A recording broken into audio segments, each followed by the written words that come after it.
Bonjour à toutes et à tous, bienvenue sur Radio Fringale. On est très content de vous retrouver aujourd'hui pour un nouveau podcast. Et puis pas de surprise, au lendemain de l'enfer du Nord, on va débriefer ensemble ce Paris-Roubaix.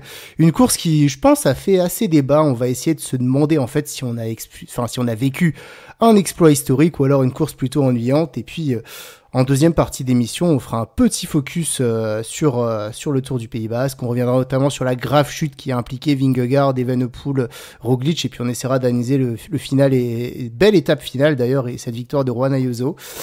Donc écoutez, j'espère que vous allez très très bien, et pour m'accompagner ce soir, forcément quelqu'un qui a eu le nez fin, puisque dans la preview, il a évidemment annoncé c'était le seul que Van Der Poel allait gagner, et bim, il la met au fond. C'est Antoine alias Poppy. Comment ça va, Poppy ?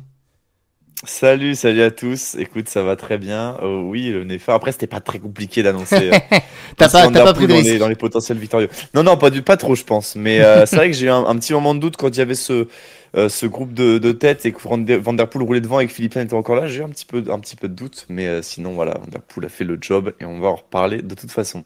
Tout à fait. Alors, avant de démarrer ce débrief de Paris-Roubaix et du Tour du Pays Basque, petit rappel, n'hésitez pas à nous soutenir sur YouTube en vous abonnant à notre chaîne. Ça y est, on est plus de 2000, c'est quand même incroyable. L'année dernière, à la même époque, on était près de moitié moins, donc franchement, c'est top de vous avoir. Et puis, si on peut viser, pourquoi pas, le petit objectif, ça paraît loin encore, mais des 3000 pour le Tour de France, on sait jamais. Donc, n'hésitez pas, voilà, à vous abonner. Et puis, également, comme dirait la Torne, petit point réclame, n'hésitez pas à nous suivre sur les réseaux sociaux, donc Instagram et Facebook, pour découvrir les très nombreux et très réguliers articles de Matt et Simon. Ils font un boulot incroyable. Franchement, il y a des petites pépites qui sortent toutes les semaines. Là, ils viennent de sortir une belle série sur l'équipe Euskaltel. Ça doit vous rappeler beaucoup de choses, beaucoup de souvenirs d'enfance à certains. Donc, n'hésitez pas, foncez. Écoute, Poppy, si tu veux, on peut démarrer sur ce petit débrief de Roubaix. Ouais, complètement. Tu veux commencer ou j'y vais ? Je vais te lancer avec une question en fait, parce que j'ai l'impression que c'est le truc qui fait un peu débat. Alors c'est clair que voilà, à 60 km de l'arrivée, c'était plié. Bon, on s'est tous dit, ok, il est parti.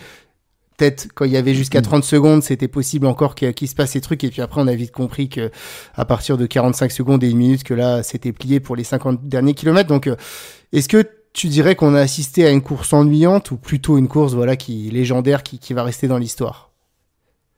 Honnêtement, je pense que ça a été quand même une course ennuyante. Van Der Poel a mis sa pépite à 60 bornes de l'arrivée. À partir du moment où il a pris 1 minute 30 d'avance, on se doutait que c'était un peu plié, surtout en voyant les réactions des autres de derrière, en sachant que Philipsen était dans le groupe. Mais j'ai envie de dire que ce genre de course qu'aujourd'hui on a pu trouver ennuyante, par exemple, ça fait partie de la légende de ce sport-là qu'est le cyclisme. Et je pense pas que dans 20 ans, dans 30 ans, on se dira « Oh, Van Der Poel a gagné Paris-Roubaix, mais bon, franchement, rien de fou, il y avait rien de dingue, quoi. Course nulle, course chiante. » On se dira plus, en fait, il a gagné parce que juste il était à un niveau stratosphériquement au-dessus des autres. Et voilà, c'est 3 minutes d'avance sur son comparse Philipsen, et en fait, c'est de la légende. Voilà, ça sera de la légende, on peut pas le nier. Mais sinon, oui, course quand même un poil ennuyante. Voilà, il n'y a pas eu tant de retournements de situation que ça au final. Pas d'éclatement en plein de petits groupes. Alors, il y en a quand même eu 2-3 avec ce groupe Philipsen, Pedersen, Politt, Stefan Kuhn qui craque un peu sur la fin. On a eu Laurens Pitty qui était dans un groupe derrière aussi, mais bon, Laurens Pitty, il chute à 30-40 km de l'arrivée, il me semble. Donc voilà, pas mal de choses au final, mais un Paris-Roubaix, moi, que j'ai trouvé en tout cas moins intéressant que l'année passée. Ouais, en fait, ça promettait beaucoup, j'ai envie de dire, dans la première partie, puisque ça a assez vite explosé dans les secteurs, et on s'est dit, ouais, ça va être un Paris-Roubaix dantesque, là, vers 150 km de l'arrivée, quand dès le 2e, 3e secteur pavé, là, en montée, Alpecin, ils font tout exploser. Je me suis dit, bon, j'imaginais pas forcément Van Der Poel aussi fort, et je me suis dit, peut-être que voilà, on va assister à une super course. Enfin, ça va être débridé loin de l'arrivée, et on va pas se le cacher, quand la course elle se lance de loin, on est plutôt content. Voilà, malgré tout, effectivement, je te rejoins à partir du moment où il a attaqué, et même si je suis fan de Mathieu Van Der Poel, voilà, après j'ai un petit peu moins kiffé, et j'avoue, je me suis vite rabattu sur le groupe de derrière, on va essayer de suivre un peu mes petits coureurs préférés, dont Laurens Pitty, qui malheureusement a fait une sacrée gamelle, mais c'est top ce qu'il a fait à 21 ans, mais voilà, on se raccroche un peu à d'autres types de coureurs à suivre.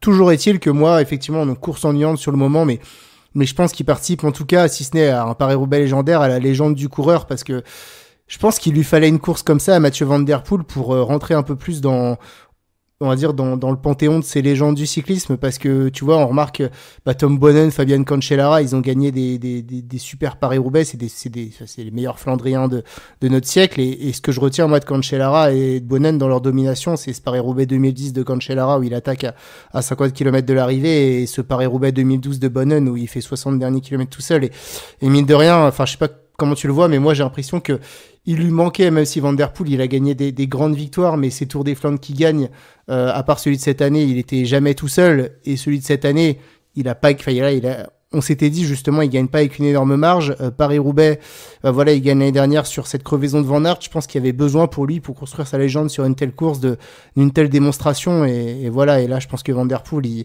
avec ça, et avec ce palmarès, maintenant, il continue à construire l'histoire, et en tout cas cette victoire elle va être très très marquante quand on fera les comptes à la fin de sa carrière. Ouais, non, mais complètement. Et puis, malheureusement, pour lui, j'ai envie de dire, il vient de faire un Tour des Flandres où il a archi dominé la course, un Paris-Roubaix où il a archi dominé la course, mais deux courses, tu vois, sans concurrence, et j'ai pas envie que ça lui enlève quelque chose, tu vois. J'ai pas envie qu'on dise, bah ouais, mais bon, le Tour des Flandres, Pogacar et Van Aert sont pas là. Oui, Paris-Roubaix, super, mais Van Aert, bah, il est pas là non plus. Et j'ai pas envie on lui retire ça à Van Der Poel. Certes, il met 3 minutes d'avance à tout le monde, mais c'est pas que derrière Philipsen, Pedersen, Politt, Kung, etc. Ils sont pas au niveau, tu vois. C'est juste que Van Der Poel, il est vraiment un cran au-dessus. Et je pense que là, enfin, c'est important de le dire et de s'en rendre compte, c'est qu'il est vraiment un cran au-dessus. Comme lorsque Pogacar, il gagne le Tour de France. La deuxième fois, voilà, il est clairement un cran au-dessus de tout le monde. Quand Vingegaard il gagne cette année, bah, il est clairement un cran au-dessus de tout le monde aussi. Et voilà, et ça enlève rien à la superbe de Van Der Poel d'avoir explosé ce Paris-Roubaix, explosé le Tour des Flandres. C'est deux monuments du cyclisme. Tout le monde s'entraîne pour ce genre de course. Je pense pas que Pedersen il soit venu comme un touriste sur ce Paris-Roubaix, loin de là. Donc voilà, je pense que Van Der Poel, c'est juste un cran, mais un très gros cran au-dessus. La seule personne qui pourrait rivaliser avec lui aujourd'hui, c'est Van Aert dans une course comme ça. Mais bon, voilà, malheureusement, avec les circonstances qu'il y a eu, Van Aert ne pouvait pas faire partie de ce Paris-Roubaix-là. Mais je pense que même si Van Aert avait été là, je reste persuadé que Van Der Poel aurait quand même gagné. Ouais, on saura jamais. Effectivement, bah ouais, c'était très triste de ne pas pouvoir avoir On un saura Wout van jamais. Ouais. Aert et puis Stuyven qui aurait pu créer un peu de mouvement pour la Trek. Mm. Enfin voilà, il manquait quand même deux trois coureurs pour créer un peu d'adversité. Et effectivement, sur le moment, c'est décevant, mais tu vois, c'est un peu comme Evenepoel l'année dernière qui gagne Liège parce que pas parce que Ah ouais. Pogacar il chute, mais on se dit voilà, il n'y a pas eu d'adversité.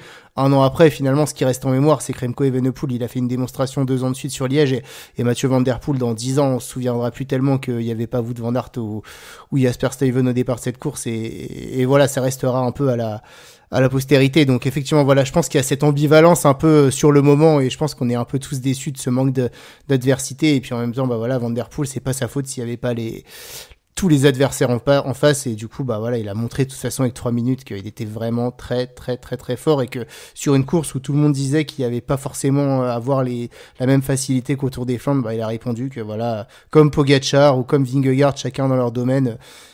Pogacar un peu dans tous les domaines, mais voilà, ces mecs Ouais. ils sont un peu au-dessus du lot.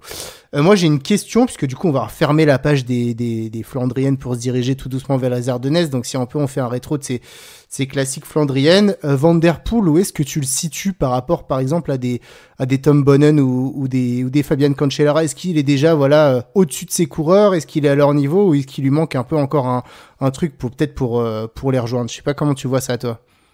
Bah écoute, c'est pas vraiment les mêmes époques, ni je trouve non, c'est pas non plus la même façon de pédaler.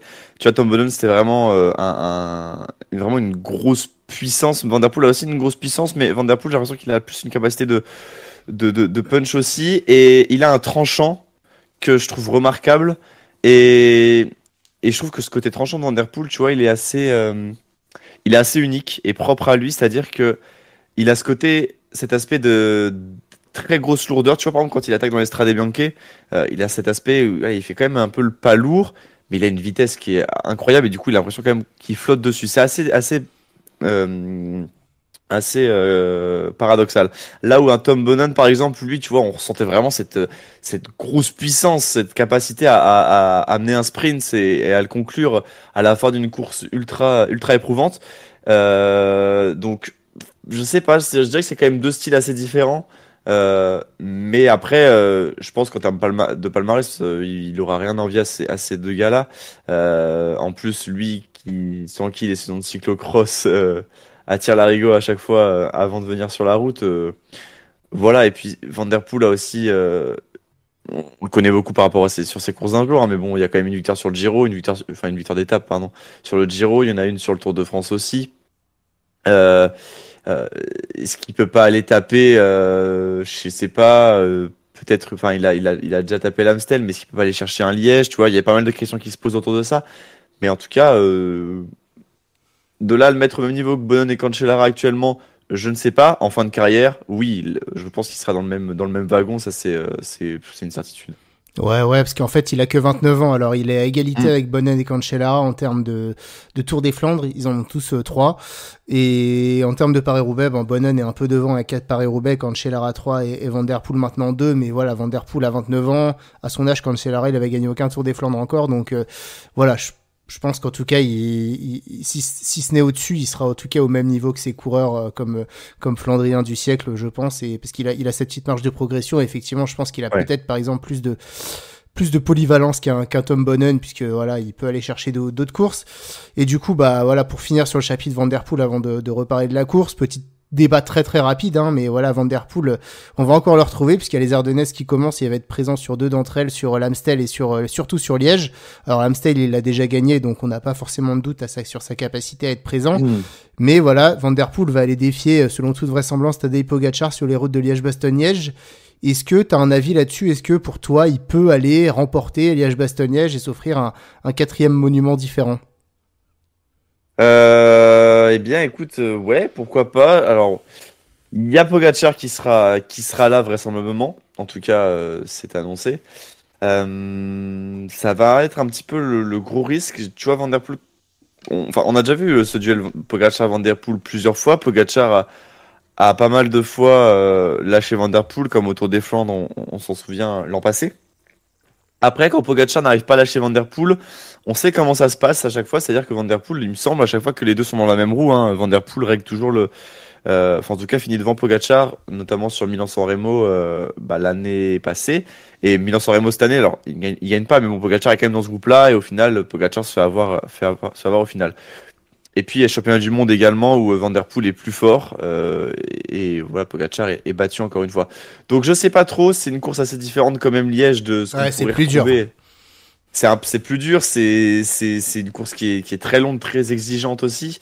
Je sais pas ce que ça vaut. Van Der Poel a une grosse capacité d'endurance, je trouve. Pogacar sera en pleine préparation et aussi pour le Tour de France. Enfin, en tout cas, on continue dans cette lancée-là. Donc, je sais pas. Après, Pogacar, c'est un cannibale, hein. C'est un mec qui a envie de tout gagner. Donc, je pense que s'il peut aller chercher Liège et jouer la gagne jusqu'au bout, il la jouera. Mais je pense qu'on peut avoir un duel très intéressant entre les deux. Et en fait, si Van Der Poel continue enfin, si Pogacar et Van Der Poel font les mêmes numéros qu'ils font à chaque fois, c'est-à-dire partir à 60 ou 80 bandes de l'arrivée, en vrai, si on a un groupe de deux à partir de 80 km de l'arrivée ou 60 bandes de l'arrivée, ça va être, je pense, un gros duel parce que bon, pour moi, tu es Pogacar sur les Ardennaises, enfin en tout cas sur Liège, tu n'as pas envie de finir au sprint avec Van Der Poel, donc tu tentes tout ce que tu peux dans chaque mont et Van Der Poel, il va se dire la même chose. Donc je pense qu'on peut avoir un duel très intéressant entre les deux. Je ne saurais pas actuellement te dire à qui est l'avantage. Voilà, c'est un peu équivalent pour moi. Ouais, bah écoute, moi je vais pas me prononcer de toute façon, enfin on fera une preview de Liège-Bastogne-Liège, mais j'y crois assez finalement en fait, enfin on se dit qu'avec ces mecs-là, voilà, il y a pas de limite, j'ai l'impression, et en tout cas Van Der Poel, il aura aucune pression puisqu'il a déjà réussi sa campagne de classique, donc ce sera vraiment du bonus pour lui, donc je me dis pourquoi pas, même si voilà, à mon avis pour moi le seul qui est vraiment au-dessus de Mathieu Van Der Poel aujourd'hui, c'est Tadej Pogacar, et peut-être que Liège ça monte un chouïa trop face au Pogacar actuel qui est devenu Un vraiment Remco un monstre. peut-être. Ouais, mais Remco, il y sera pas, on en reparlera Oui, oui, après, le mais Pays tu Basque. Mais vois, oui, bah oui. Non, mais du coup, écoute, réponse dans 2 semaines, mais en tout cas, bon, après, c'est sûr que si on voit que Mathieu Van Der Poel déjà sur l'Amstel, c'est difficile pour lui, c'est sûr qu'à Liège, ce sera complètement mort, mais du coup, écoute, j'ai hâte de voir ça, parce que finalement, je me dis, ouais, Pogacar, il est fort, mais Van Der Poel, il est quand même sur une dynamique incroyable, donc, écoute, on n'en a pas fini d'en entendre parler de Mathieu Van Der Poel, je pense, sur ce mois d'avril. Si ça te va, on va reparler de la course de Paris-Roubaix. Alors avant de parler de la course Ouais. des adversaires, j'aimerais qu'on fasse un petit focus sur l'équipe Alpecin de Koenig parce qu'on disait voilà cette équipe autour de Mathieu Van Der Poel, il peut vite se retrouver esselé avec Philipsen, etc. Au final, j'ai l'impression que au-delà du chef-d'œuvre qu'a livré Mathieu Van Der Poel, c'est une masterclass de l'équipe Alpecin, non? Ouais, grosse masterclass. Déjà, tu fais 1 et 2, c'est incroyable. T'as Vermeersch qui vient 2 ans de faire 6 suite. aussi. 2 ans de suite, 1 et 2, ouais. Vermeersch va faire 6. Non, ils ont vraiment bien géré cette course. Ils ont su. En fait, ils ont fait. Pour moi, ils ont fait ce que les autres équipes auraient dû faire, c'est-à-dire prendre les commandes de cette course dès le début. Voilà, pour moi, la Lidl Trek aurait dû faire ça. Pour moi, UAE aurait dû faire ça. Groupama aussi aurait dû essayer de le faire. Trois équipes potentiellement qui auraient pu prendre les rênes de cette course, mais au final, c'est Alpecin de Koenig qui le fait et qui le fait très bien. Van Der Poel a roulé, Philipsen a suivi les différentes accélérations. Donc ouais, l'équipe a vraiment bien joué le coup. Garder Philipsen en second groupe. Alors j'aurais bien aimé savoir ce qu'était la tactique interne au départ de la course, si c'était prévu que Van Der Poel justement parte en solitaire et que Philipsen règle ce deuxième groupe, ou si vraiment ça s'est joué en mode les gars, on vous laisse faire votre course et puis on verra bien. J'aurais bien aimé savoir comment ça s'est passé en interne. En tout cas, très belle gestion de course de leur part. Et franchement, Alpecin de Koenig en ce début de saison, c'est honnêtement, c'est la meilleure équipe du peloton, hein, je pense. En Ah tout cas, sur mais sur ce format-là, hein. ah bah 3 monuments, 3 victoires pour Alpecin. Donc Bah ouais. non mais enfin c'est incroyable et tu vois Et 3 fois dans c'était le top 10, non? Non, sur le Tour des Flandres, il y a que Van Der Poel qui est dans le top 10. il n'y a que Van Der Poel, je crois, ouais. Mais, Ouais. mais moi, ce que je trouve assez incroyable, c'est que, ouais, tu vois, la dynamique de cette équipe, et chaque année, c'est un peu la même chose. On les voit pas du tout au mois de janvier, au mois de février. Ils ont un programme très light, etc. Et à partir du mois de mars, emmené par, effectivement, leurs 2 leaders, ça gagne de partout. Mais il n'y a pas que les 2 leaders qui gagnent, hein. Axel Laurence, il a gagné. Timo Kielich, il a gagné. Enfin, non, non, vraiment, Quinten Hermans, il a gagné autour du Pays Basque. Donc, c'est vraiment une équipe de gagneurs, Alpecin de Koenig, et là, enfin voilà, ils ont livré une masterclass. Franchement, j'attendais pas du tout à ce qu'ils fassent exploser la course comme ça.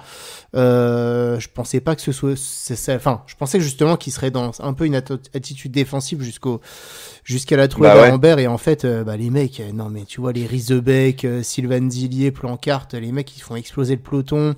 Enfin, je m'attendais pas que derrière ces mecs-là, il reste plus qu'une vingtaine de coureurs parce que franchement, à 130 Ah km bah de ils ont tous l'arrivée, fait il y avait sauter, hein. 25 coureurs, quoi. Donc, non, non, c'était Non, impressionnant. c'était fou. Et tu sens que les mecs, voilà, ils ont couru, tous ces équipiers, là, ils ont couru comme si leur course, elle s'arrêtait à une centaine de kilomètres de l'arrivée. Ils ont tout donné jusqu'à là et l'équipe, elle a semblé en maîtrise. Ah voilà, et le seul moment où je me suis dit attention, c'est peut-être quand tu vois quand Vermeersch il lance Kung et Polite et que les trois ils partent et que tu te dis ah attention parce qu'il n'y a Ouais. plus personne pour rouler. Puis finalement voilà, ce qui se passe en fait, à chaque fois on se dit l'équipe du favori elle va se faire piéger et tout et puis t'as toujours une autre équipe pour venir rouler, hein, et là c'était la Trek de Pedersen. Bon bah voilà, enfin non mais du coup voilà, et puis tu vois, voilà, Philipsen qui, à partir du moment où Van Der Poel était parti, les équipiers qui ont parfaitement joué le jeu, Philipsen qui s'est accroché, qui a fait qu'en sorte que derrière Ah, ça puisse Philipsen jamais très revenir. fort. Vermeersch, hein, qui sort peut-être sa Ouais. meilleure performance, il avait fait dans 7ème, je crois, du Tour des Flandres 2021, mais là il sort une performance de fou. Enfin voilà, non, franchement, c'est une masterclass de l'équipe Alpecin. Je m'attendais pas à ce qu'il soit aussi fort en fait, donc ouais, c'était assez incroyable. Je suis d'accord. Et aussi, je trouve que tu vois, on a une équipe qui sait qu'elle a 2 leaders et elle joue, elle court autour de ça. Et je trouve que bah, on n'a pas retrouvé ça forcément dans les autres équipes. Et je pense, tu vois, je me dis, en fait, Van Der Poel et Philipsen, dans une course comme ça, ils arrivent à se suffire à eux-mêmes. C'est-à-dire que je pense qu'ils sont tout seuls. Ils peuvent à peu près, enfin, Van Der Poel sûr, Philipsen, je ne sais pas trop, enfin, mais je pense quand même, ils sont capables de gérer facilement une situation où ils seraient esselés. Là où Pedersen, j'ai l'impression que quand il est tout seul, il sait pas quoi faire. Stefan Kung, quand il est tout seul, bah il appuie sur les pédales. Et Nils Politt, c'est un peu le même style. Donc en fait, on se retrouve avec trois outsiders qui roulent de la même manière et qui se retrouvent sans coéquipier parce que leur coéquipier saute. Et au final, ils arrivent pas, en fait, sans coéquipier, ils arrivent pas. J'ai l'impression qu'ils avaient aucune chance de gagner la course. Et c'est là où je trouve qu'Alpecin a bien joué, c'est qu'ils font sortir tous les équipiers des trois outsiders là, de ces trois outsiders là. Et derrière, bah, ils sont complètement esselés et ils n'arrivent pas à gérer cette course même en étant les trois derrière. Donc je trouve que là, c'est vraiment très bien joué. Là aussi, par exemple, la Groupama ou la Lidl Trek aurait roulé pour faire sauter tous les équipiers de Van Der Poel et Philipsen et que les deux restent tout seuls dans le groupe, et ben je suis pas sûr que Van Der Poel et Philipsen ils perdent la course pour autant, tu vois. Au contraire, je me dis, bah, à ce moment-là, ils sont capables de sortir quelque chose d'assez fou, de retourner la course à leur avantage. Enfin voilà, là où Pedersen, Polit et Kung, pour moi, n'avaient pas cette capacité à retourner la course sans leurs équipiers. Ouais, je suis bien d'accord. Et puis du coup, on parle de masterclass tactique et physique de l'équipe Alpecin. Et j'ai envie de te poser la question en sens inverse. Est-ce que Mats Pedersen qui finit troisième, Polit quatrième, Kung cinquième et Lorenz Pitti qui étaient les premiers poursuivants, est-ce que les principaux adversaires de Van Der Poel et de la Alpecin, pour toi, ils ont mal couru ou ils pouvaient pas faire mieux?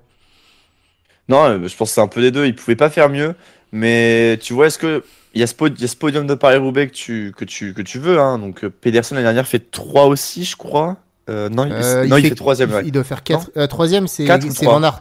Donc, Ouais, je donc il crois fait que 4. Pedersen, il doit faire 4, ouais. Il fait 4. Donc voilà, tu veux ce podium sur Paris-Roubaix, ok. Mais je pense que tout simplement, il pouvait pas faire mieux, hein. Je pense que c'était impossible de suivre Van Der Poel à la vitesse où il roulait dans les pavés, pardon. C'était impressionnant. Il avait une telle facilité, une telle gestion de cette course. Après, je suis quand même un peu déçu. C'est encore le même scénario qui se passe. On est là, Pedersen, oui, peut-être, pourquoi pas. Et en fait, Pedersen jamais, hein. Pedersen, il est pas du tout dans le coup parce que Van Der Poel est juste trop fort. Et t'es obligé de te battre pour la troisième place parce que le sprint face à Philipsen, c'était quasiment peine perdue. Donc voilà, je pense que oui, on est forcément déçu de ce qu'ils font, surtout quand tu les vois rouler comme des. En plus, c'est Pedersen qui roule, je crois, à un moment donné, à 150 bornes de l'arrivée ou quelque chose comme ça. Ouais, il était Euh, piégé. ouais, mais bon, tu vois, c'est quand même lui qui va rouler. Enfin, ouais, bah malheureusement, tu te fais avoir, quoi, et c'est terrible pour toi, sachant que t'es déjà un cran en dessous de Van Der Poel. Si en plus tu laisses des plumes pour revenir sur lui, c'est catastrophique, tu perds complètement. Donc voilà, je pense que heureusement, j'ai envie de dire heureusement que pour Mats Pedersen, l'adversité a été un petit peu plus légère parce que sinon, bah, je pense que tu t'as encore une fois pas le podium de Paris-Roubaix cette année, hein. Ouais, il était quand même très fort, hein, parce qu'il finit troisième. Oui, Enfin, il finit troisième, mais tu vois, s'il y a un Van Aert ou aussi Josh Starling, s'il est là, qu'est-ce qui se passe, tu vois, je sais pas. Enfin, t'as pas de scénarios qui peuvent se penser aussi, donc franchement, ouais, heureusement que t'as Polit et Kuhn qui sont là dans le troisième groupe, parce que ah je suis pas sûr que bah, tu finisses si troisième Josh sur un Starling, podium, il quoi. avait été là Pardon. jusqu'au bout de la course, à mon avis, il aurait fini devant Van Der Poel, parce qu'il est expert en accrochage de voitures, donc ça m'a fait, tu sais, Nibali, il avait fait la même, je crois, sur une Vuelta, enfin, tu sais, il s'était accroché aussi, et il avait remonté 1 minute sur un groupe parce que, en fait, j'ai vu l'image, j'ai pas bien vu s'il s'accrochait Ouais. bien et tout, sauf que Mais il s'accroche complètement. 1 minute après, tu vois qu'il est revenu dans le groupe, j'ai fait, oh non, ça va pas passer, ça, c'est Il prend impossible. tellement de vitesse. En Bon, fait, il bah, prenait de la écoute, vitesse, il se lâchait, il reprenait. Bah, du coup, tu vas à ouais, bah, 80, écoute, enfin, 70 sur le pavé, quoi. bon bah Mais ouais. le mec a 20 ans, ça lui apprendra, on va dire, voilà, il apprend le métier et puis il fait des bêtises et écoute, ça a été très bien qu'il ait été déclassé et puis d'ailleurs, je pense il devrait y avoir une petite sanction pour les directeurs sportifs dans ces cas-là parce que je pense que le Mm. coureur, il est pas là à dire au directeur, attends, enfin voilà, je pense Mais que il se rend pas compte au début, je crois, hein. Parce que il continue à rouler dans le peloton oui, à un oui, moment donné, et au final, on lui annonce, tu vois. je sais pas, mais écoute, bon bah écoute, enfin voilà, dans tous les cas, c'était la bonne décision. Nils Politt, hein, moi il fait une super campagne de classique quand même, hein. Enfin Bah depuis ouais. le 3, enfin il était là même depuis le Newsblad où il se fait battre un peu bêtement par Jan Tratnik, mais au final il est récompensé par un podium sur le round et enfin voilà Nils Politt qui avait un peu disparu depuis son podium en 2019 derrière Philippe Gilbert, voilà une vraie, enfin voilà un mec qui s'est bien retrouvé là depuis son passage chez UAE. Ouais, c'est chouette pour Nils Politt, s'il continue sur une bonne lancée. C'est vrai que podium sur le rond, quatrième sur Roubaix, euh, c'est génial, je pense, pour un coureur comme ça, qui en plus là, a pas forcément l'équipe non plus pour. Voilà, à voir comment il sera pour potentiellement l'année prochaine et une nouvelle mince campagne de Flandrienne. Mais en tout cas, c'est un coureur qui cette année s'est bien ressaisi, j'ai envie de dire. Et voilà, on connaissait ses qualités de rouleur à Nils Politt, donc on n'était pas trop. On savait de quoi il était capable quand même, mais je trouve ça. Tu vois, son podium sur le Tour des Flandres m'a quand même assez surpris. J'étais content de le voir là et quand même en même temps surpris parce qu'il finit quand même devant pas mal de gars qu'on aurait plus attendu sur ce podium du Tour des Flandres. Donc c'est génial. Et puis cette quatrième place sur Roubaix, tu vois, il accroche le bon wagon, il est là, il fait le taf qu'il faut.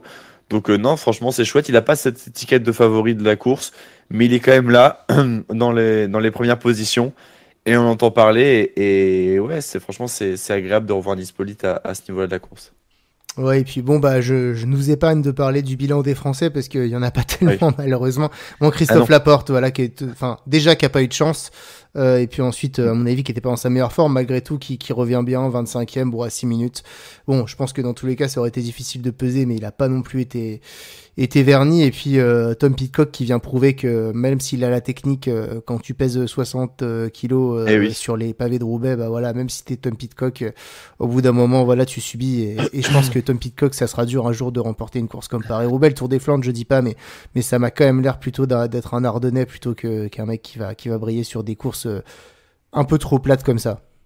Ouais, complètement d'accord pour Pitcock. Est-ce que tu as quelque chose à rajouter sur Paris-Roubaix? Non, mais rapidement, juste vite fait pour la chicane, finalement, comme Ah ils sont oui, la arrivés à 30, chicane. comme ils sont arrivés à 30 dedans, il n'y a pas eu de problème. Mais tu sens le ralentissement, t'as senti le ralentissement, pas trop de risques parce que voilà, pas de peloton groupé, donc finalement, j'ai envie de dire, l'organisation s'en sort plutôt bien. Ouais, moi je trouve qu'ils s'en sortent vraiment bien parce que on a déjà vu à 30 comment ça a frotté de fou dans un petit groupe de Bah ouais, 30. Imagine qu'on ait eu un Paris-Roubaix où la course soit pas lancée de loin, qu'il soit arrivé à 150. C'était ah impossible bah. qu'on n'ait pas de chute. Enfin, Mais, il mais c'est est... Alpecin de Konin qu'ils ont eu des contacts avec Je sais ASO pas, et ASO ils mais ont fait ouais, vous pouvez rouler pour qu'il y ait que 30 mecs au niveau de la chicane s'il vous plaît? non, non, mais je pense qu'il y a un vrai débat à Oui. avoir parce que, enfin, on a bien vu ces images, les mecs, ils étaient prêts à tout pour passer en tête et, enfin, c'est sûr, sur un peloton de 30, bah, t'as forcément moins de problèmes, mais moi, je suis sûr et certain que s'ils avaient été un peloton complet, là, il y aurait eu une catastrophe. Enfin, franchement, ils étaient tous au sprint, quoi. Donc, bon, bah, écoute, dans Ça tous les sera cas, arrêté voilà, hein. finalement, ça reste un non-événement puisque tout s'est bien passé. Donc, écoute, je pense qu'il y a un an, voilà, pour faire un constat et peut-être trouver quand même un chemin un peu plus approprié ou une autre Mm. solution que cette chicane. Donc, en tout cas, ils ont de la chance. Voilà, ça s'est bien passé. Donc, on verra l'année prochaine. Et bah, écoute, Par si, contre, je te coupe ouais. vite fait, mais la vitesse aussi de la course, Ah ouais, c'est 40, non. quasiment 48 km/h de moyenne, alors qu'il y a 55 km de pavé, enfin c'est fou quoi, ça c'est fou. C'est vraiment dingue. Voilà, je voulais juste mettre toute petite Bah, parenthèse, mais j'ai vu c'est un tweet, impressionnant. j'ai vu un tweet qui était assez marrant qui est passé. C'était avant cette édition, personne n'était allé aussi vite que Jonas Abrahamsen sur un Paris-Roubaix. Et Jonas Abrahamsen, il finit 27e à 6,33. Ça veut dire que le mec qui finit 27e de ce Paris-Roubaix à plus de 6 minutes, il a déjà battu le record de vitesse de Roubaix. Donc ouais non, Van der Poel là, ce qu'il a fait tout seul en plus, enfin c'est allé très très vite et on le voit quand même parce que les Ouais. écarts ils sont énormes. Donc ça a été un Paris-Roubaix malgré tout très très difficile et qui avait été mené tambour battant et bah enfin. Je sais pas trop quoi en penser, à vrai dire. Oui, les records de vitesse sont battus. Après, je pense qu'on n'est pas je pense qu'on n'est pas au bout de nos surprises Ouais. et ouais, Ça ne va qu'en s'améliorant, hein. non, mais bon après, voilà, c'était une édition où il a pas plu, où le pavé avait quand même séché, où ce qui s'est fait relativement vando. Alors après, bon, voilà, je veux pas rentrer dans des considérations comme ça parce que j'ai pas assez d'éléments. Toujours est-il que voilà, ça va vite, ça va de plus en plus vite et voilà, je pense que ce record, dans 3-4 ans, il sera encore battu. Donc c'est comme ça, aujourd'hui, les courses vont de plus en plus vite. Les coureurs, voilà, ils sont très très forts, ils sont sur des top machines. Donc je pense que, voilà, on peut s'arrêter là, en tout cas, sur l'analyse, parce que je sais pas Complètement. dire plus, mais voilà. Toujours est-il que le niveau, il est de plus en plus élevé dans le peloton et il y a plein de coureurs qui disent d'ailleurs, hein, alors je suis pas spécialiste des braquets, mais les braquets, les développements qui sont emmenés aujourd'hui sur des courses plates, bah voilà, c'est de plus en plus impressionnant. Donc, voilà, c'est la dynamique actuelle du cyclisme et c'est pas prêt de s'arrêter. Et bah écoute, on va aller sur une course où c'est allé un peu moins vite parce qu'il y avait un peu plus de boss et puis malheureusement il y avait quelques chutes. C'est le Tour du Pays Basque qui a eu lieu la semaine dernière. Alors, avant de parler forcément des chutes ou de l'étape finale, peut-être un retour sur le tracé. Malgré tout, j'ai pas été hyper emballé à part la dernière étape sur le tracé. Je trouve qu'on a quand même eu beaucoup d'étapes qui se sont arrivées voilà, un sprint en petit comité. Enfin, je sais pas, moi, c'est le Tour du Pays Basque. D'habitude, c'est une course où j'adore le parcours. Tu vois, dès la première étape, t'as plein de boss partout et les favoris, ils peuvent jouer un peu quasi sur toutes les étapes.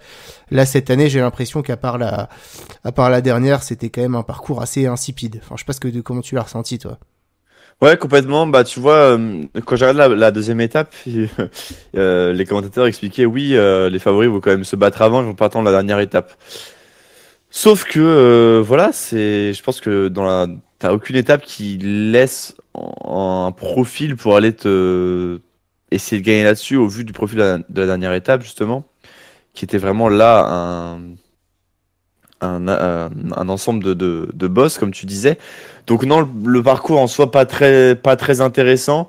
Alors ça, ce qui est sympa, c'est que ça a offert, mais je pense que c'était aussi le plateau qui faisait ça, et que ça a offert quand même des vainqueurs différents, avec des finishes un petit peu sympathiques quand même.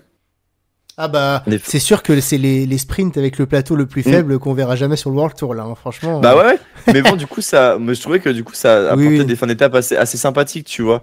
Et puis, oui, en final, en gros, il y a un chrono et la dernière étape qui sont intéressantes pour le général, mais ça s'arrête là, tu vois. Je pense que si Evenepoel, Roglic, Vingegaard avaient été encore en course pour la dernière étape, bah, on aurait eu une bataille que dans cette dernière étape. Et c'est malheureux, malheureusement pour le spectateur, d'avoir ce genre de choses. Mais bon, c'est comme ça, c'est le cyclisme aussi, et on le sait très bien. Mais voilà, ça n'empêche que le parcours, non, n'a pas laissé vraiment beaucoup de place à- aux coureurs, mis à part cette dernière étape, ça c'est une évidence. Ouais, alors bah forcément, si on revient sur ce Tour du Pays Basque, on va forcément revenir sur la grave chute hein, qui, je pense, Ouais. a occupé beaucoup l'esprit de beaucoup de suiveurs et de beaucoup de coureurs pendant plusieurs heures et même plusieurs jours. Bah voilà, c'est sur cette étape 4, c'est l'étape 4 je crois, c'est ça, que remporte au final Louis Ouais. Meintjes. Oui, bah donc une grave chute dans un virage donc qui implique beaucoup de coureurs, notamment Jevine, qui là va devoir porter une minerve pendant 6 semaines. Si Jevine, après toutes ces chutes, il a encore envie de faire du cyclisme pro, c'est vraiment qu'il est motivé parce que le pauvre, il est vraiment pas verni. Et puis bah voilà, trois des grands favoris de la course et des top coureurs du peloton qui ont été pris dans cette chute, hein, Primoz, Roglic, Remco Evenepoel et Jonas Vingegaard. Alors je pense qu'on va pas faire ici le débat sur la chute et due à qui, à quoi, etc. Je pense que voilà, c'est tout un ensemble de facteurs. Moi, je pense que ce qui est plus intéressant là, c'est maintenant qu'on est un peu les bilans médicaux et à tête reposée, de faire un état des lieux des blessures. Donc Primoz Roglic, il y a rien de cassé, voilà, c'est beaucoup de plaies, etc.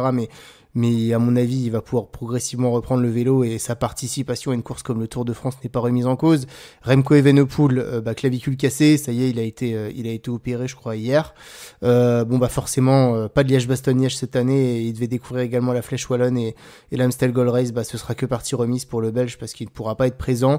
Mais comme il le dit, ses objectifs long terme que sont le Tour de France à ce stade de l'année ne sont pas remis en cause notamment. Et voilà, je pense que celui qui a pris malheureusement le plus cher dans cette chute et il a même pris très très cher, hein, c'est Jonas Vingegaard. Ouais. Alors au-delà des Shunkin ou des Javine dont j'ai parlé qui se sont fait mal, mais dans l'optique d'un Tour de France, bah pour Jonas Vingegaard le constat il est pas le même parce que là avec alors, fracture de la clavicule, fracture de plusieurs côtes et puis un pneumothorax. Enfin, voilà, le bilan est très très lourd pour Jonas Vingegaard qui est toujours pas sorti de l'hôpital et qui a toujours pas, enfin voilà, qui a encore je crois des opérations de prévues et des soins. Donc voilà, son équipe a communiqué aujourd'hui dans la journée pour dire à la fois Van Aert sur le Giro, pas sûr du tout, et Vingegaard sur le Tour, pour l'instant, c'est plutôt non que oui. Donc voilà, la présence de Jonas Vingegaard sur le Tour de France, elle paraît pas du tout acquise et on espère déjà dans un premier temps, évidemment, qu'il va se remettre de ses blessures et qu'il pourra déjà retrouver le chemin du vélo au cours de l'année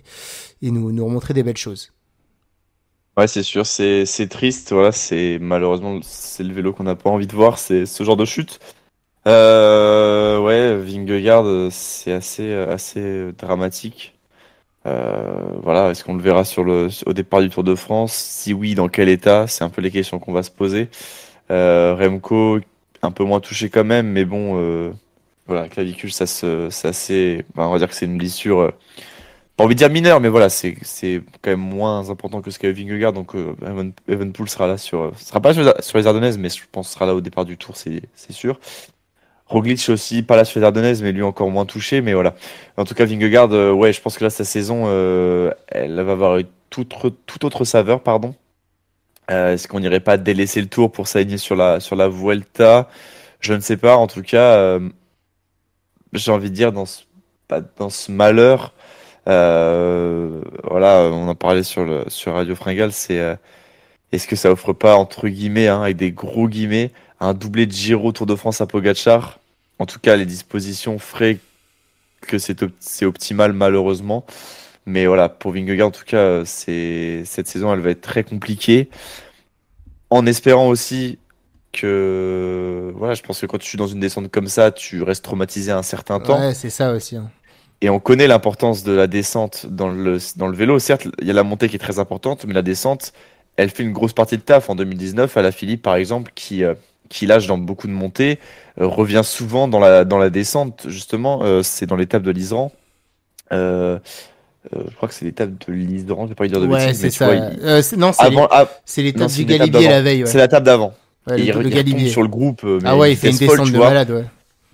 Et au final, ça te permet de gérer ton effort en montée parce que tu sais que tu vas revenir derrière. Et Ouais. là, en fait, si t'es Vingegaard et que on sait que t'as des lacunes en descente, bah clairement, il y a des mecs qui vont pas gêner pour aller attaquer. Et ça peut être vraiment un gros point noir dans une quête de grand tour. Donc voilà, avoir l'impact que ça aura cette saison, mais qui pour moi sera majeur, et aussi l'impact sur la carrière par rapport à ce côté-là. Et c'est pas du tout ce que je lui souhaite à Vingegaard. Il est encore jeune, il a quoi, 28, 27, 28? Il doit avoir 27 ans, ouais. 27 ans, je crois, donc voilà, il est encore jeune, il a encore du temps devant lui, donc il a du temps pour se remettre de ces choses-là. Mais j'espère en tout cas que cette chute, ça sera vraiment une très grosse alerte pour les organisateurs de course, parce que c'est le genre de choses qu'on n'a pas envie de voir et qui, voilà, on n'a pas envie de revoir, par exemple, la situation d'un Egan Bernal, qui était tombé, il tombe pas sur une course officielle, je crois, je sais plus, qui était tombé et que du coup, Non, voilà, il ça lui a était à complètement l'entraînement, ouais. à l'entraînement, ouais, mais ça lui a quand même flingué sa carrière. Et si on peut éviter, si on a déjà ces choses-là à l'entraînement et qu'on peut éviter ce genre de choses en course, ça pourrait être vraiment, vraiment, vraiment bien pour tout le monde. Donc voilà. Ouais, bah voilà. On souhaite encore une fois à tous les coureurs qui ont Mm. gravement chuté dans cette chute Oui. un bon rétablissement. Déjà qu'ils se rétablissent eux, enfin voilà, parce que c'est des gens comme, comme toi et moi, et puis ensuite Oui. qu'ils puissent revenir, reprendre le cours de leur carrière et que ça les pénalise pas trop sur le long terme, voilà. On parle beaucoup Donc, de Vingegaard, mais c'est parce que voilà, c'est le gros. oui, oui, c'est parce qu'on se projette dans la suite de la Mais saison. il y en a plein d'autres qui sont tombés aussi. Il y a Tesfacion qui tombe, je crois aussi. Même le premier a tombé, il me semble. Si je dis pas de bêtises. Ouais, ouais, il Mais y en a voilà, il y en a beaucoup de pas mal noms. d'autres Sean qui King qui est tombent. tombé. Il y a Steph Ouais. Kras qui est tombé aussi, qui s'est fait Steph très très Kras, ouais. mal. Ouais. Très très mal. Donc voilà, on souhaite à tous ces coureurs, hein. Et tous ceux qui ont vu la course, enfin, qui ont vu la chute aussi, hein, ça peut Ah avoir un bah non, impact, c'est hein. clair, Quand c'est tu vois que ça clair. tombe comme ça, voilà, t'es pas rassuré. Puis on n'a pas à la télé le bruit que ça fait quand il y a une chute, tu vois, mais c'est assez terrifiant, je trouve, le bruit quand même. Tu vois, par exemple, Evenpool qui glisse sur 50 mètres, je pense que le bruit et l'image devaient être assez terrifiants à voir. Et ce qui est dingue quand même, c'est que tu te dis, bon, bah voilà, il y a une grosse chute comme ça, et bam, le lendemain, t'apprends, la diffusion n'a Ouais, même pas commencé, Mikel Landa est chuté, il vient de se fracturer la clavicule, tu te dis, ouais, c'est pas possible là, mais ouais, bah je pense que voilà, c'est la loi des séries, c'est très triste, et en tout cas, bah voilà, comme tu disais, ça peut rabattre certaines cartes pour le Tour de France, en tout cas, parce que Jonas Vingegaard, c'était quand même le très très grand favori. Donc, bah, évidemment, on va rester prudent. On va lui souhaiter une bonne récupération et puis on va voir comment il va pouvoir récupérer et s'il va pouvoir reprendre les vélos cette année. Et si oui, est-ce qu'il pourrait être départ du Tour? Enfin voilà, ça fait encore beaucoup de questions. Il est un peu trop tôt, mais forcément, ça fait poser des questions sur ce Tour de France 2024 et effectivement, ça ouvre certaines perspectives et notamment un Tadej ouais. Pogacar qui pourrait en profiter pour créer bah, lui aussi l'histoire et peut-être pourquoi pas on pourrait retrouver un doublé de Giro Tour qui semble très compliqué aujourd'hui, mais ça on aura le temps d'en reparler. En tout cas, bah écoute, la course a continué et puis on a eu une magnifique dernière étape, j'ai trouvé très très voilà, la course s'est lancée d'assez loin et il y a deux Espagnols qui ont brillé, Juan Ayuso et Carlos Rodriguez, surtout Juan Ayuso qui remporte enfin sa première course sur le Tour. Je dis enfin en fait parce que Juan Ayuso, j'ai l'impression que ça fait très longtemps qu'il est là. Et le mec, il a que 21 ans. Enfin, tu vois, il est 21 ans, c'est hyper jeune. J'ai l'impression que Ah ouais. ça fait longtemps Ça qu'on fait 10 entend ans qu'il parler est de là. lui. Tu vois, non, mais il y a quasi 2 ans et il était déjà sur la Vuelta à faire podium à 19 ans. Donc, Mm. non, mais voilà, Après, on l'entend beaucoup, quoi, surtout. oui, oui, non, mais c'est clair. Enfin, le mec, c'est un crack, il brille sur chaque course. Donc, voilà, en Il tout l'a cas, dit, il l'a dit. je l'ai dit. Non, mais première victoire World Tour pour Juan Ayuso qui a été Ouais. très très costaud. Deuxième place au classement général pour Carlos Rodriguez qui remporte cette dernière étape. Et puis Mathias Kielmose qui a bien résisté mais qui a rien pu faire contre les Espagnols. Donc écoute, là, après l'Espagne qui suffoque un peu, on va dire, sur les grandes tours et qui doit s'en remettre à des Mikel Landa ou Enric Mas, on a l'impression que cette fois-ci la relève arrive et la relève arrive de manière très très forte avec Carlos Rodriguez 22 ans et Juan Ayuso 21 ans. Qu'est-ce qui t'inspire ces deux jeunes Espagnols? Bah, et le renouveau, j'ai envie de dire, franchement, c'est super chouette de les voir courir à ce niveau-là, en connaissant leur capacité et leur âge aussi, surtout. Voilà, c'est fini l'époque où c'était Valverde le premier espagnol sur les grands tours à 40 ans. Mais je suis très content. Je suis très content. On a deux Espagnols très jeunes qui essayent, qui tentent, et je trouve ça très intéressant. Ils sont jeunes, ils sont bien entourés aussi. Voilà, Ayuso, Ayuso, je pense il va peut-être falloir, s'il veut gagner un grand tour, soit rester dans cette équipe UAE et laisser le grand tour de choix à Pogacar pour que lui s'aligne sur un autre. Mais tu vois, Ayuso, par exemple, sur une Vuelta ou sur un Giro, moi, je le vois très très bien. Ou alors changer d'équipe, voilà, pourquoi pas pour aller jouer adversité à Pogacar sur le Tour de France, par exemple, et à Vingegaard. Ouais, je pense qu'il a signé un contrat, je crois, jusqu'à 2026-2027. Donc, Ouais, mais bon, c'est 3 ans, il aura 24 ou 25 oui, ans, oui, tu oui. vois, En tout cas, il quand est même. pas, à mon avis, il est pas parti tout de suite, en Mais tout cas. tu vois, je sais pas ce que t'en penses, mais pour moi, tu vois, Carlos Rodriguez et Ayuso, c'est des deux mecs qui ont un bon profil pour gagner une Vuelta, tu vois, par exemple. Qui en plus c'est un tour grand tour qui arrive assez tard dans la saison finalement. Euh, Tu vois, je trouve que ils gèrent vachement bien leur effort et c'est, je sais pas, il a un ressenti assez. J'aimerais bien les comparer à un coureur, mais je ne saurais pas te dire lequel. Tu vois, j'aime, j'aime beaucoup ouais, cette endurance, cette envie de d'abord en fait réfléchir avant d'agir. Tu vois, là où Henrik Mas, lui, j'ai l'impression que quand il faisait les choses, il réfléchissait pas vraiment quand il attaquait ou quand il essayait de suivre les roues. Bah là, Carlos Rodriguez et Ryan Uzo, moi je les trouve très posés, très matures dans dans ce registre-là pour leur âge. Et ouais, je sais pas ce que t'en penses, mais tu vois, c'est deux coureurs que moi je verrais bien sur une Vuelta en fait en fin d'année et pour aller jouer complètement la gagne. Oh bah moi, si je te donne mon avis, je les vois très très bien sur le Tour de France cette année déjà aller jouer le podium. Hein. Enfin, Hmm. honnêtement, Juan Ayuso, je pense, c'est un peu le plus précoce et le plus doué des deux. Et d'ailleurs, c'est lui qui remporte le classement général de la course. Enfin, il a tout. On voit qu'il roule très très bien. Il a quand même écrasé le prologue de Tirreno Adriatico. Il grimpe super bien, comme tu dis. Je pense qu'il a une très très bonne gestion de l'effort. Non, non, pour moi, il sera la deuxième lame de l'équipe UAE aux côtés de Tadej Pogacar. Et si, enfin là, on va le voir sur les Ardennaises. J'ai hâte de voir ce qu'il peut montrer, mais pour moi, il a un peu toutes les qualités pour faire podium du prochain Tour de France. Et surtout, s'il y a une absence de Jonas Vingegaard, à mon avis, l'équipe Ouais. UAE quand même a tout pour écraser la course. Ils vont venir aussi avec Yates, avec Almeida, enfin avec Même Marc Sivakov. Donc, Soler, hein. ouais, enfin voilà, non, ils vont avoir une équipe assez incroyable. Donc non, mais moi je pense qu'ils vont briller cet été. Et puis Carlos Rodriguez, moi qui est un coureur qui est un de mes chouchous, un coureur que j'adore, qui gère très bien son effort parce que lui il était lâché hein, par Ayuso, par Schialmose qu'il avait repris dans l'avant-dernière ascension. Et puis tu vois que dans la dernière il est au niveau d'Ayuso, c'est un coureur qui gère très bien son effort. C'est également un des meilleurs descendeurs du peloton et ça c'est hyper important je trouve dans le peloton actuel d'avoir Mm. des très bonnes qualités. On voit qu'il gagne son étape l'année dernière sur le Tour là, à Morzine grâce à ses qualités de descendeur. Donc voilà, enfin, je le vois peut-être à un degré un peu moins que Juan Ayuso, parce que notamment c'est malheureusement un coureur qui a aucun punch. Ouais, c'est Voilà, ça le il problème lise de beaucoup ouais. son effort, mais tu vois dans un Tour de France, enfin, je trouve qu'il a des super qualités de récupération. Bah sur 3 semaines, c'est Voilà. un gros point Donc fort, hein. non, mais pour moi, clairement, au départ du prochain Tour de France, s'ils n'ont pas d'accident, ils seront clairement en lice pour le top 5, voire largement le podium. Pour moi, c'est vraiment deux jeunes très très prometteurs et non, c'est vraiment en tout cas le cyclisme espagnol avec ces deux-là, il a trouvé un gros, enfin voilà, deux gros poissons pour aller briller sur les grands tours et je serais pas étonné que dès l'an prochain, si tu vois, ils soient mis pour gagner leur premier grand tour sur un Giro, une Vuelta comme tu l'as dit. Donc, mais je pense que voilà, dès cet été, on va les voir. Non, c'est chouette, ouais. Ouais. Est-ce que tu as encore quelque chose à dire sur Ayuso, Rodriguez, voilà, bah, Skelmos qui finit troisième, un peu dans le même registre que sur Paris-Nice, il est très très fort, mais un peu limité par rapport aux 2-3 meilleurs coureurs de la course, mais voilà, en tout cas, Ouais. il confirme après son excellente saison de l'an dernier. Oui, Esquelmoz, il confirme de toute façon, voilà, face à Rodriguez et Ayuso, je pense que il est quand même encore une fois un ton en dessous et lui apparemment tu as plus de punch qu'un Rodriguez, mais je pense quand même une capacité enfin sur 3 semaines, Esquelmoz, tu vois, je le vois pas trop. Honnêtement, je le vois beaucoup moins que les deux autres.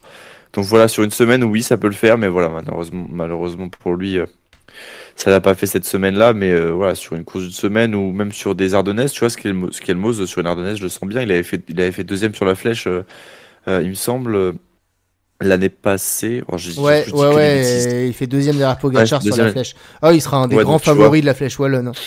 Hmm. Et sur les classiques Donc voilà. ardennaises, il sera très très fort à mon avis. Donc à voir comment aussi il veut se réinventer. Moi je pense que c'est un coureur qui peut être très très bon justement sur des profils ardennaises potentiellement sur des courses d'un jour aussi et sur des courses d'une semaine en fonction de qui s'aligne quoi, j'ai envie de dire, en fonction aussi de l'image du parcours. Voilà, on peut s'attendre à tout. Sur le chrono, il a pas été mauvais du tout. Au contraire, il fait dans le top 10, je Ah, il crois. est Il est très... septième, Skelmose? septième, non? Ouais, je sais Il fait plus. troisième du chrono. Troisième, ok, Ah pardon. ouais, non, il roule très Bah, très bien en je le plus, hein. dégrade. Donc non, non, franchement, voilà, très bon coureur et à suivre aussi parce que, bah voilà, il est quand même assez jeune aussi. Ouais, et puis avant de parler des Français, moi je voudrais quand même parler de la densité de l'équipe UAE. On en avait parlé au Tour des Flandres où il place 4 coureurs dans les 10-12 si je crois. Et bah là c'est pareil au classement général. Ayuso premier, Marc Soler quatrième, McNulty cinquième et Del Toro 7ème, 4 coureurs dans les 7 premiers. C'est assez incroyable. Je trouve qu'ils ont encore passé un cap cette année UAE. Et autant j'aurais dit que l'année dernière ils étaient encore derrière la Visma, mais j'ai l'impression que cette année, depuis le début de l'année, là l'équipe... il n'y a pas que Pogacar, ils sont tous à un niveau incroyable et il y a une densité chez ces coureurs et on parle pas des Morgado, Tim Wellens, Polite dont on a parlé avant. Enfin voilà, ils sont tous très très forts. UAE là, c'est assez incroyable, hein. Et puis même on a vu des mecs en début de saison là, enfin Diego Ulissi qui allait chercher son étape, Marc Hirschi qui a gagné. On a vu comment il s'appelle, Finn Fisher Black qui a gagné. Enfin voilà des non mais c'est une équipe, c'est incroyable, hein. Enfin franchement ils sont trop trop forts. Je sais pas si tu voulais réagir là-dessus. Non, non, non, non, du tout, ouais, très bonne saison pour eux, très bonne gestion de leurs courses, que ce soit les courses d'un jour, que ce soit les courses d'une semaine, franchement, très très bon. Et voilà, ça montre des belles choses. Et franchement, s'ils arrivent dans ce même état dans cette même optique, pardon, que cette dernière course sur le Tour de France, bah, ça peut donner vraiment quelque chose de sympa. Là où on aurait pu les voir, par exemple, s'effondrer, en tout cas mal gérer leur tour, s'ils arrivent avec que des grosses têtes d'affiche. Et s'ils continuent comme ça, je pense que ça peut faire vraiment très très mal sur le Tour de France.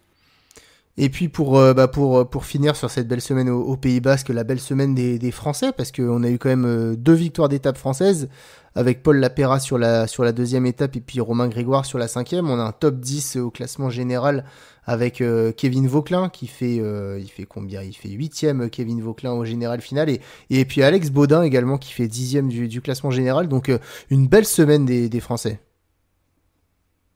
Très belle semaine des Français, ouais. 2 victoires, donc Paul Lapéra qui fait un très beau sprint, bien emmené par Bruno Armirail. Aussi, on a Romain Grégoire qui, pareil.